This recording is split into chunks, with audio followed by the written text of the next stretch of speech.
Bonsoir et bienvenue dans Attitude Mag, votre magazine bimensuel sur ATG. Ce soir, nous allons à la rencontre de créateurs d'entreprises en Guyane. Est-ce une démarche facile ou difficile dans notre département? Vous pouvez réagir en direct sur notre Twitter de l'émission. Attitude Mag, c'est maintenant. De retour sur le plateau d'Attitude Mag, je vous propose de découvrir nos invités. Gamal Hossenbux, fondateur de la société 3D Fabrique, basée à Montjoly, c'est ça? Bonsoir. Bonsoir. Franck Falla. Bonsoir. Bonsoir, responsable de secteur chargé du développement des projets territoriaux de la mission locale régionale de Guyane. C'est bien ça. C'est bien ça. Et Mathieu Joseph, créateur de la société Fresh Adom à Cayenne. C'est ça, bonsoir. Bonsoir. Bon, messieurs, je vais vous laisser vous présenter. Et puis, du coup, après, on va démarrer les questions. Voilà, je vous laisse vous présenter. Honneur. D'accord. Comme vous avez expliqué, Gamal Hossenbux, créateur de la société 3D Fabrique, qui est une entreprise qui propose des prestations de scannerisation, numérisation et impression 3D. Donc, ça veut dire qu'on est capable de pouvoir recréer n'importe quel type d'objet. Actuellement, nous proposons des prestations essentiellement aux architectes afin de leur fournir des maquettes de leurs ouvrages, les constructeurs, les promoteurs immobiliers, bien en amont de la phase de construction. Comme ça, il y a une meilleure appréciation des échelles, même pour les services techniques des services des municipalités. On peut faire tout simplement des maquettes des futurs aménagements routiers en cours ou en projet. Très bien. Donc, voilà, j'ai lancé Fresh Adom, donc entreprise de livraison de fruits et légumes à domicile. Donc, ce sont des paniers précomposés, voilà, ou des paniers à sélectionner soi-même. On prend le temps de choisir chaque produit que l'on veut consommer. Donc, il y a un site qui a été mis en place il y a 2 semaines, donc freshadom.com, où toute notre offre est détaillée, tous les produits sont présents. Voilà. Et nous proposons aussi la confection de corbeilles de fruits pour les occasions, fête des mères, fête des pères, anniversaires, etc. Voilà. Donc, à base de, voilà, nous mettons en avant surtout la production locale, tout ce qui est matériaux locaux. Par exemple, pour les corbeilles, nous utilisons des paniers amérindiens ou des coques de maripa. Voilà. Et voilà, principalement, voilà, en gros, c'est ça. D'accord, très bien. Et donc, votre site internet a été mis en place il y a 2 semaines. Donc, comment ça a été créé depuis quand, votre société? En fait, depuis mai, officiellement depuis mai 2014. D'accord. Et du coup, le site a été lancé début octobre. D'accord. Et donc, pourquoi justement Fresh Adom? Pourquoi cette livraison à domicile? Y a-t-il vraiment un besoin?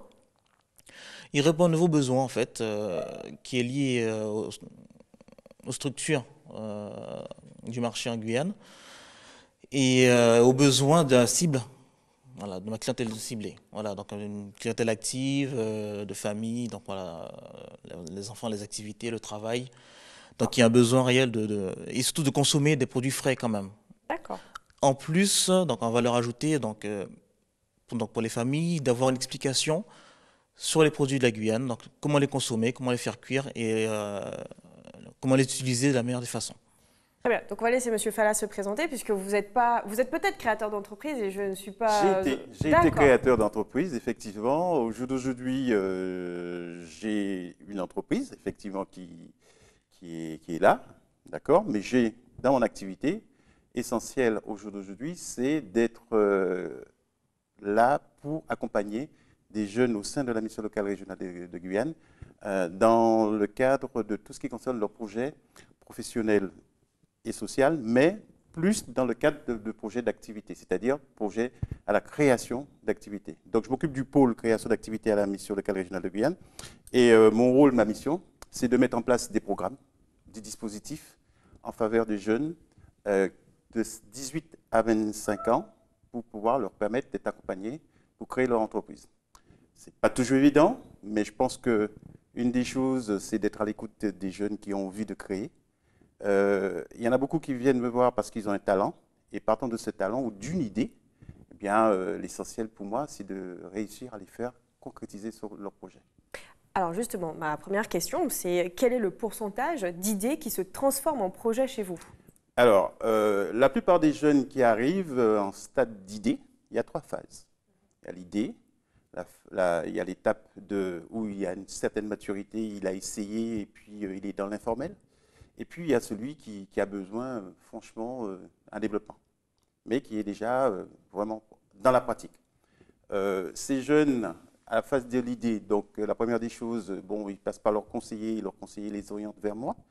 Et ensuite, après, ce qui se passe, c'est que moi, je fais un diagnostic un petit peu de leur état d'avancement dans leur projet. Et au stade de l'idée, moi, je pars d'une formation. Donc, je les oriente vers une formation qui leur permet justement de mettre l'idée sur du papier. D'accord. Et après, ça les concrétise pour voir un petit peu la faisabilité. Et ensuite, après, on passe en phase d'accompagnement, soit un accompagnement renforcé pour ce jeune, parce qu'effectivement, ici, ce qui manque pour moi, c'est l'accompagnement. D'accord. Tout porteur de projet a besoin d'être accompagné. Il ne peut pas rester seul. Sinon, il vaut à l'échec. Donc, automatiquement, l'accompagnement, c'est quelque chose de très important pour moi. Et c'est pour ça que je mets justement en place tous ces programmes, tous ces dispositifs, pour pouvoir justement faire en sorte que ces jeunes soient accompagnés. Monsieur qui vient de parler de Frichadom fait partie d'un dispositif que nous avons mis en place où il nous a rejoint parce que c'est un ancien de la mission locale qui fait que il est entré dans le club d'entreprise que je vais vous expliquer qu'est-ce que c'est tout à l'heure. D'accord, très bien. Donc, alors, le pourcentage, c'est-à-dire que vous avez quand même pas mal de jeunes. Ah oui, alors donc effectivement, je n'ai pas répondu à votre question, je reviens. Je reviens. Alors sur une centaine de jeunes qui peuvent arriver, le pourcentage, je veux dire, c'est 30% qui arrivent à créer leur entreprise tout de suite. D'accord. Le reste, il leur faut du temps. Il leur faut prendre un petit peu plus de temps. Mais il y en a qui sont vraiment prêts, 30% à peu près, qui puissent tout de suite créer leur entreprise et se lancer. Donc c'est 30% de personnes, 30% de jeunes qui arrivent avec leur projet tout ficelé et vous pouvez dire c'est parti, c'est go, pas go. Voilà, parce que c'est la motivation aussi du jeune qui fait que si on peut dire qu'effectivement lui, il est dans la course, il part et il réussira.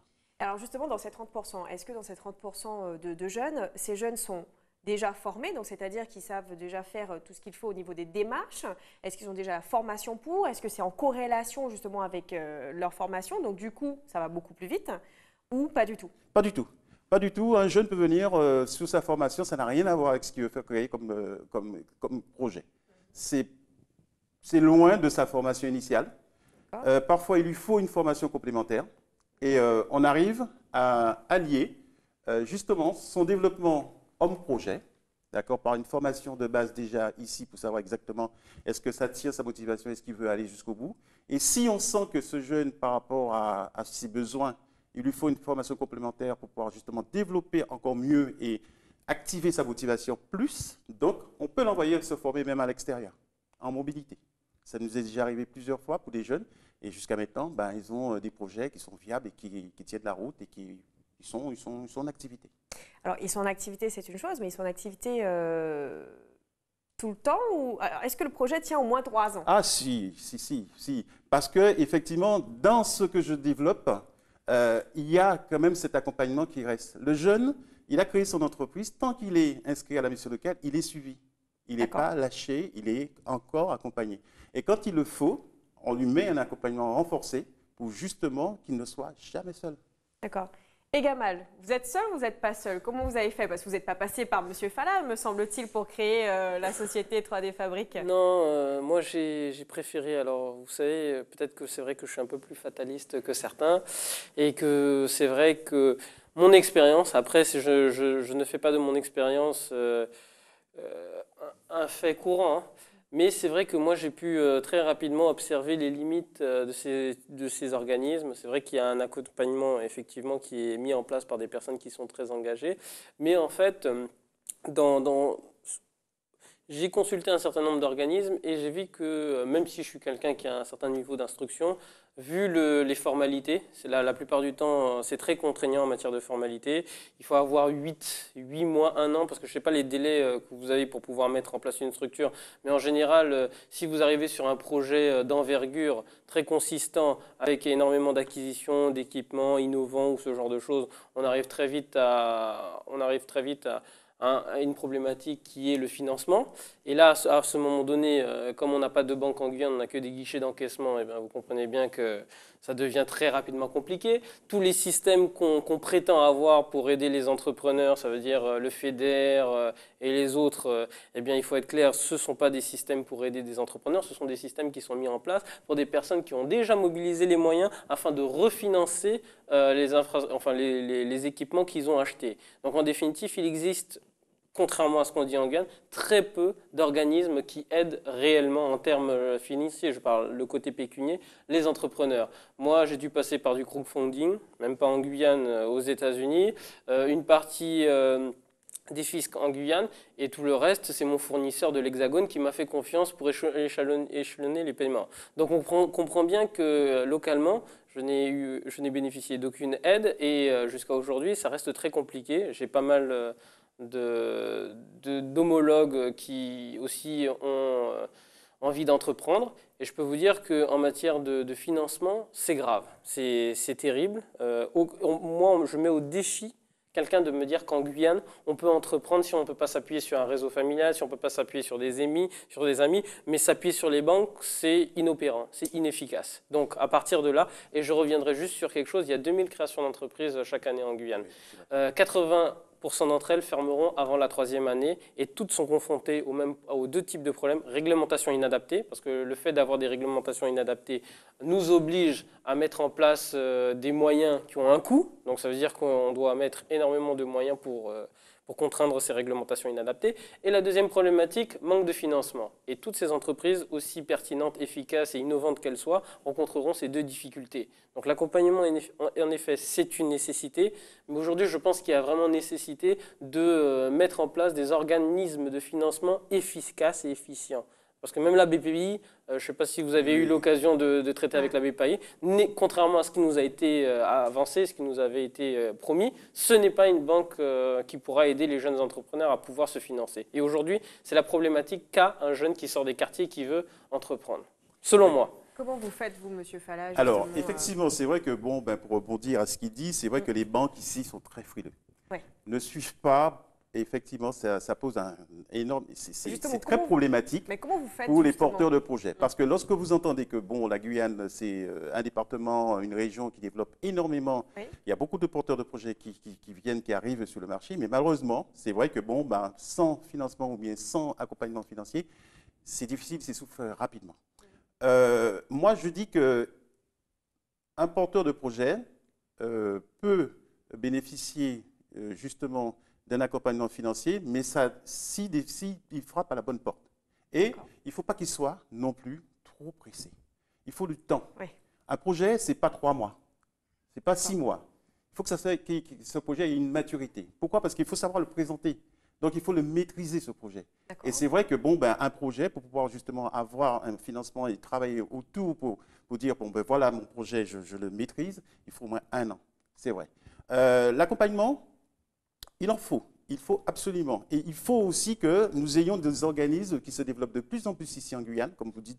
Pourquoi? Parce que c'est pour permettre à ces porteurs de projets d'être vraiment dans la réalité de son environnement, de son territoire, pour pouvoir justement après la maîtriser.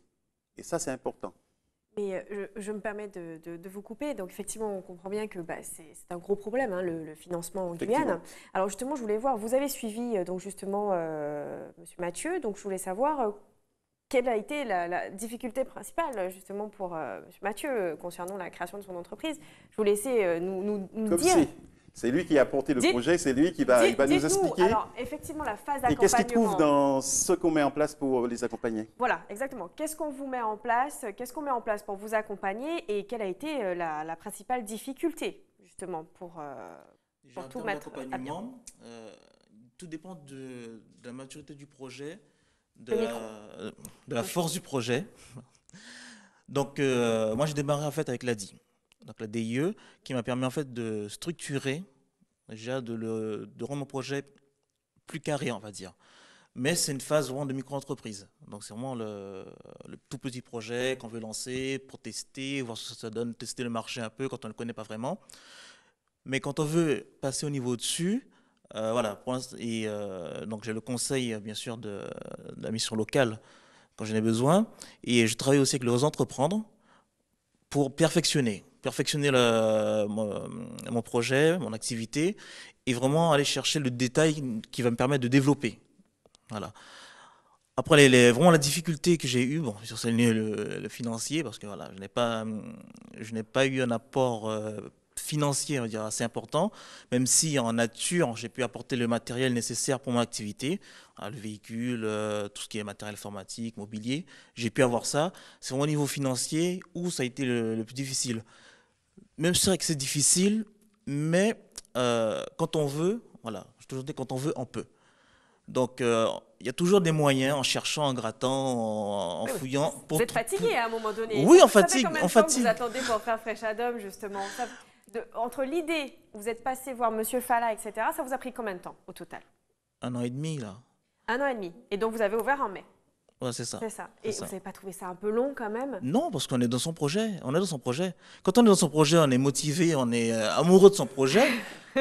Le temps passe. Mais justement, on travaille. je trouve ça un peu long quand même, 1 an et demi pour réaliser justement son entreprise. Parce que c'est vrai que, vous savez, votre idée, vous l'avez, mais l'idée peut être vue aussi par d'autres personnes. Vous ne vous dites pas que si je vous prenais 1 an et demi pour réaliser votre projet, vous dites que quelqu'un d'autre peut le faire aussi rapidement parce que la personne a les fonds. Oui. Et comment vous faites à ce moment-là? Vous aurez changé de projet? Non, pas du tout. On peut rester sur le même projet, mais se différencier. Moi, je voulais intervenir un petit peu par rapport à les arguments que vous avez exposés.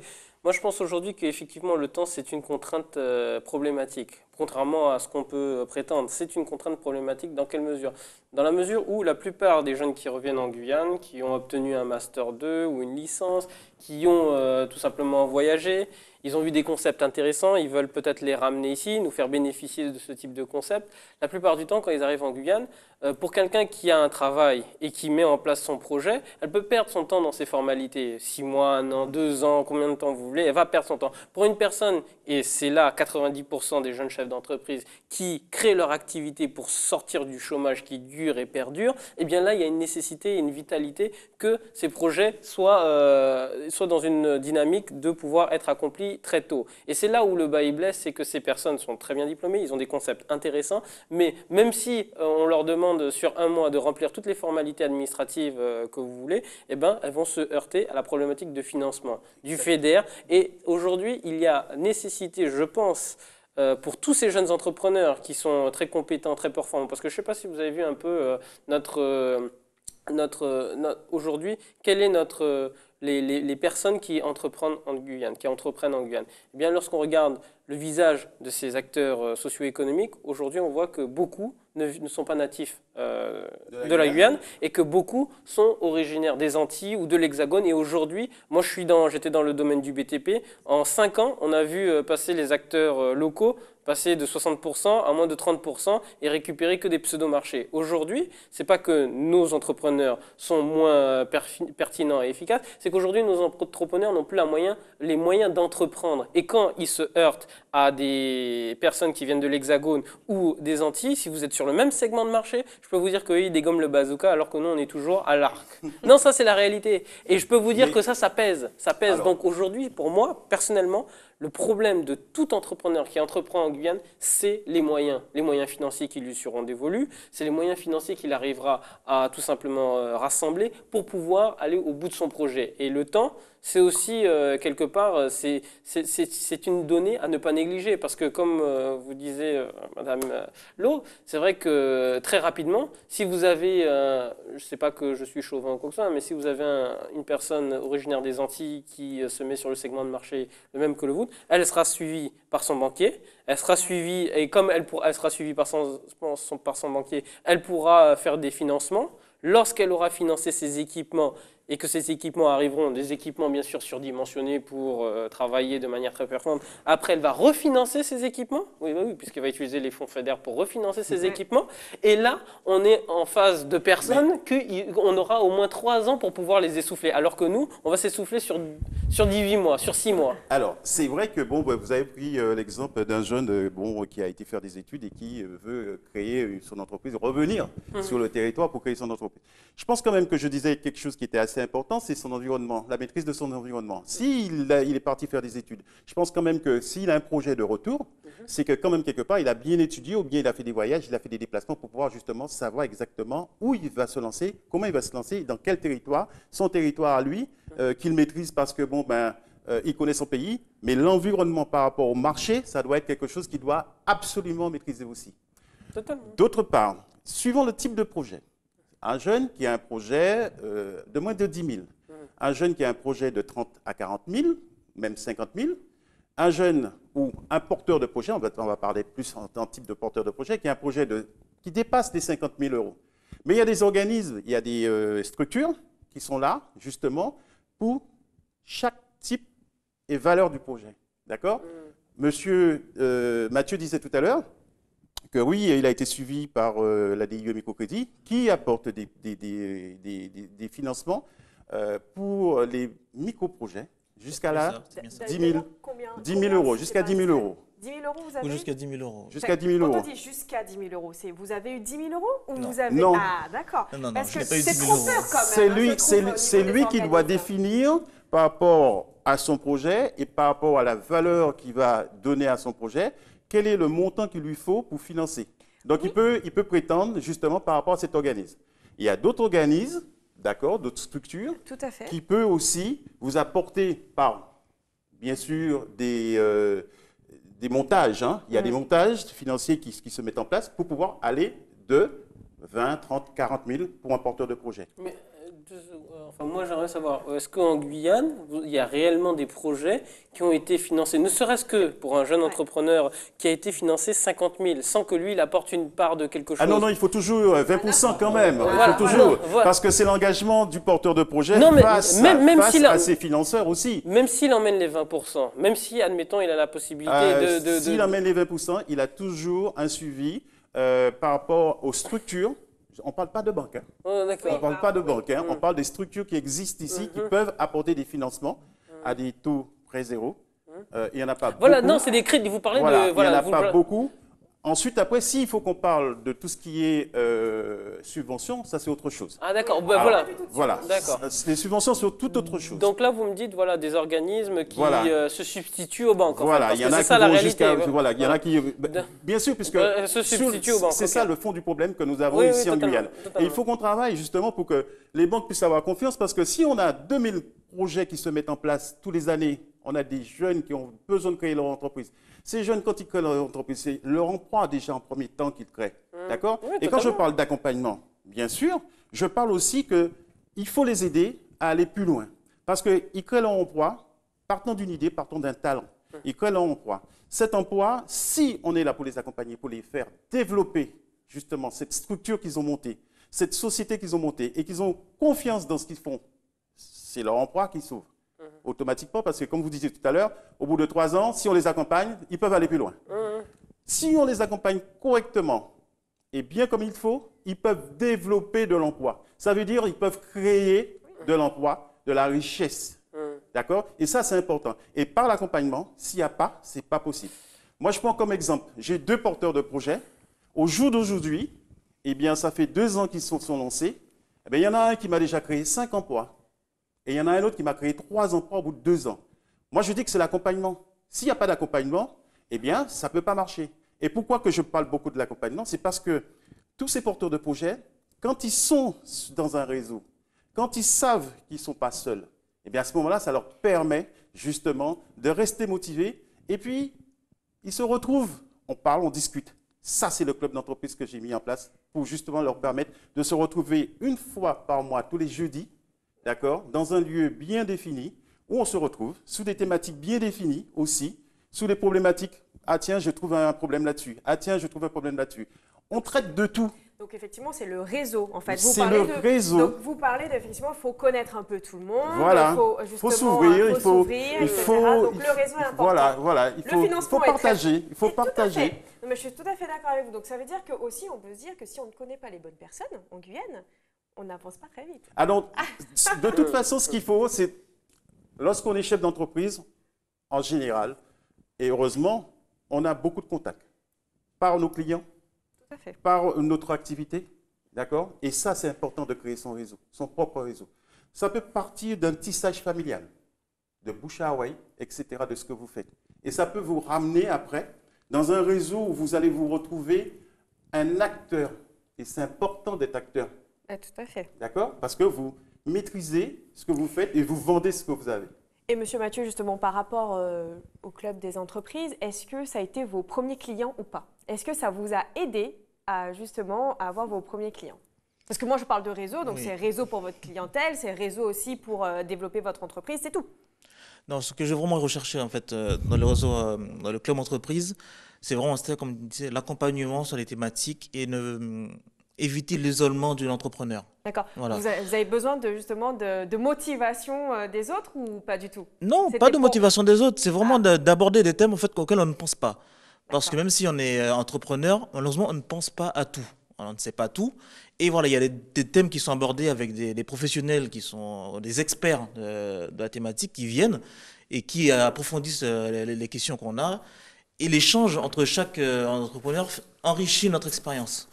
Voilà, donc c'est pour ça que le réseau, comme a dit M. Falla, le réseau, il est indispensable.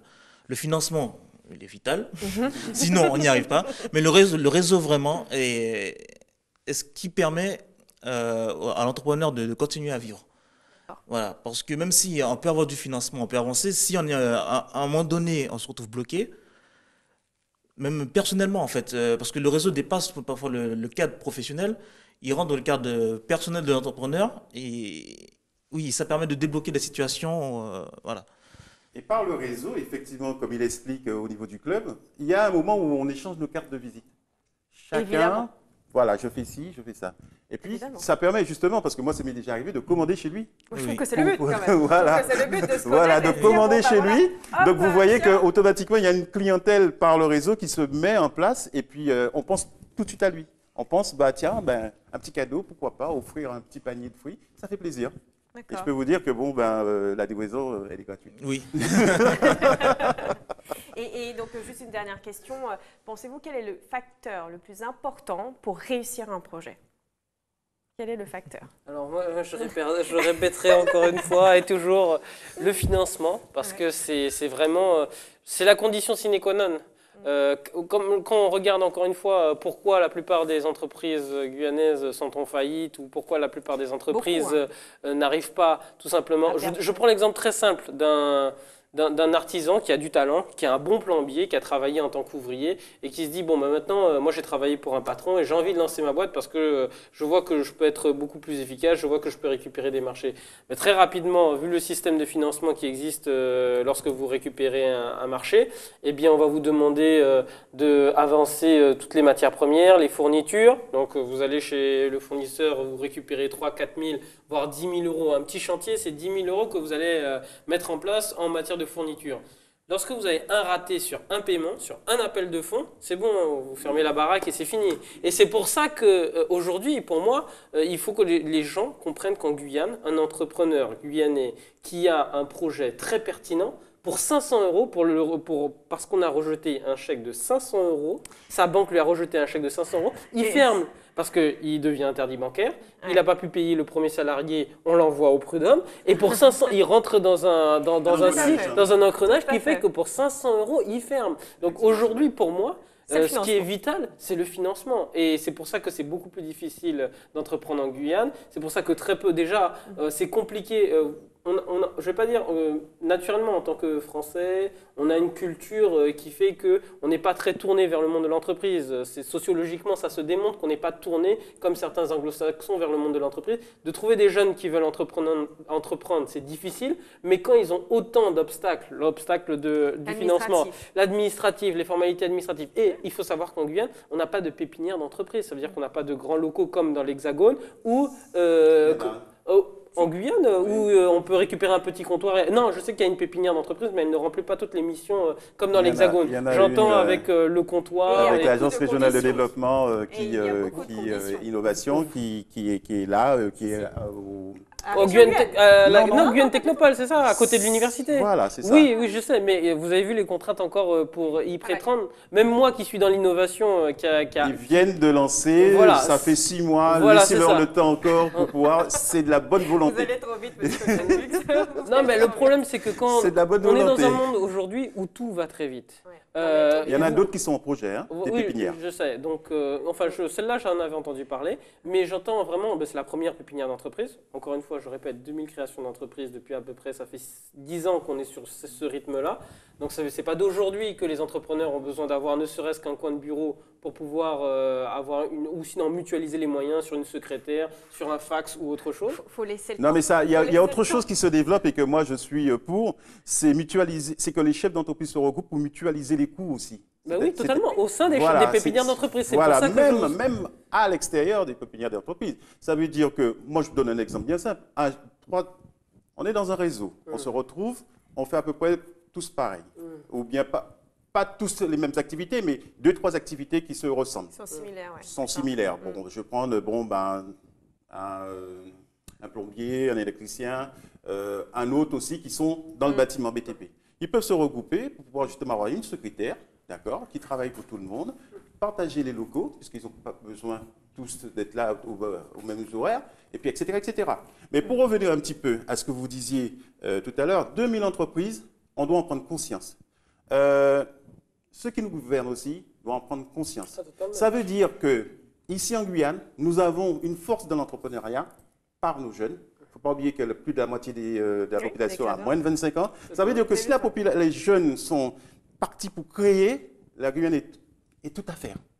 Et il faut leur donner. Il y a tout à faire. Et quand vous disiez aussi tout à l'heure, puisque je vous ai bien écouté, vous dites qu'aux Antilles, ailleurs, il y en a qui viennent et qui sont là et qui disent, bon, ben, je vais faire. Mais c'est nos jeunes qu'il faut faire confiance au jour d'aujourd'hui pour éviter justement que ces personnes... Le problème, c'est qu'aujourd'hui, c'est ça que il faut leur faire confiance et je dis que j'envoie ce message, qu'il faut écouter nos jeunes, il faut leur donner les moyens. Tout à fait. Je me permets donc juste de terminer avec Monsieur Mathieu. Quel est pour vous, donc Monsieur Sandbux, ça va être le financement, et vous, pour vous, quel a été votre facteur de succès pour la création de votre entreprise? Et je vais terminer sur ça. Ma détermination. Voilà, c'est la motivation, l'envie. L'envie de réussir, de créer, la passion pour la création et l'envie de réussir en Guyane. Ouais. Parce que voilà, on a trop de mauvais a priori sur la Guyane, sur son fonctionnement. Quand on prend en compte la Guyane comme elle est, avec son niveau actuel d'avancée structurelle, économique. Tout à fait. On vient créer dans un milieu particulier, avec ses retards et ses avantages. L'avantage, comme disait M. Falla, c'est qu'il y a tout à faire. Donc, très bien. Quand on a une motivation, on y va. L'inconvénient, la structure financière qui ne suit pas. Oui, je suis tout à fait d'accord avec vous. Donc, quand on prend tous ces paramètres, on compte. On continue effectivement à débattre sur ça. C'est vrai que c'est archi long comme débat. Je me permets de vous couper parce que voilà. C'est vrai que j'ai bien compris. Donc, le financement et la motivation sont les clés de succès justement pour créer. Et c'est vrai qu'en Guyane, on a tout à faire. Donc, c'est évidemment pour ça que je vous ai sollicité aujourd'hui, pour dire qu'en Guyane, on a tout à faire, mais il faut que justement des organismes nous aident, etc. Donc moi, je vais conclure pour dire qu'aujourd'hui, la Guyane donne l'opportunité donc à tous les créateurs d'entreprises de développer, de par notre démographie quand même, et de par nos richesses naturelles, et de ce mélange de cultures quand même. Pour y arriver, donc, nous pouvons nous appuyer comme dans vos organismes, donc le Club des entreprises ou encore Réseau Entreprendre, que tout le monde connaît, je suppose. Et au-delà de cette partie administrative ou au-delà encore de conception de projets, etc., il ne faut pas oublier que chaque créateur est l'acteur principal justement de sa création. Donc communiquer, donc je pense que c'est important de communiquer, de reconnaître, de s'informer, de se former et donc de maîtriser son sujet, comme vous dites, à la perfection, pour donner envie à ce qu'on investisse sur vous et donner envie aux gens de s'investir et donc d'obtenir les financements à la hauteur de nos ambitions, évidemment. Donc, c'est la fin de votre magazine. Je vous retrouve bientôt sur ATG et je vous emmène à Cuba pour la prochaine émission. À bientôt. Au revoir.